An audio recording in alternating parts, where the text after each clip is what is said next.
Give us your thoughts on just when the mystique breaks down. I mean, when can you look at these guys as just players and not as a program? I think we do a good job of that as soon as we step on the court. The first warm-ups, and we see that, okay, they just like us. We're both going through warm-up lines.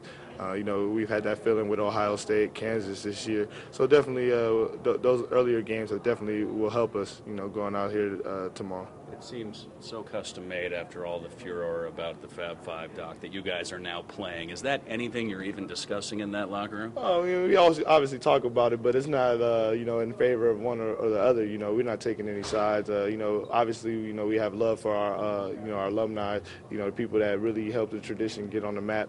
But, we're not, necessarily playing for them. We're just playing for the people in our locker room and for all the Michigan people that came before us and, just try to make all the fans proud. You can't speak for, obviously, the Duke locker room. Do you suppose there's any extra motivation there for them to put a stamp on your forehead? I don't know. It might be. Some of the Jalen's comments probably troubled a little bit some people, and Coach K is still coaching there now, so maybe that could be a little motivation, to prove Jalen wrong, and but I don't know. You got to ask them.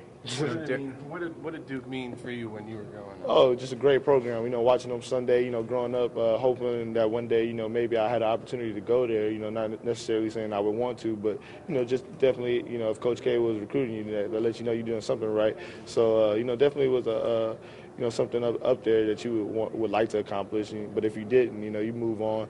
And but just a great program when I came up watching them on Sundays, CBS, national TV, just winning all the time. So Darius, about you to beat them? It'd be great.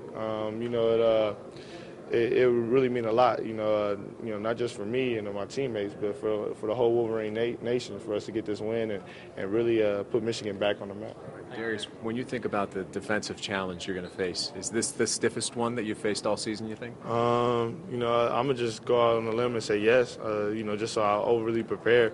But, we've faced a lot of pressure this year. Purdue, really pressure-up team, Kansas as well. And but, yeah, I think Duke, definitely would be the most pressure, especially in a tournament, you're fighting for your life.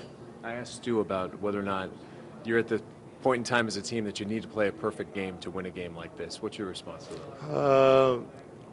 Perfect game, that's what we're definitely going to shoot for. But, this is a game that we try to perfect, but it's really imperfect when you come down to it. You're not going to play a perfect game. I don't think nobody has. But we need to get as close as possible, definitely increase our chances of winning. Do you think at all about the fact that yesterday, even though you won by 30 points, you didn't really get to the line a lot? Is that an issue? You want to try to maybe get it inside to Jordan, some of the bigger guys? Definitely hope we get it in the line tomorrow. But you can't expect that. You got to be able to beat the rest, and, you can't really cry about it. But, definitely, I'm a slasher myself, and, Jordan Morgan down low. So, you hope to get those calls, but if you don't, you just got to move on.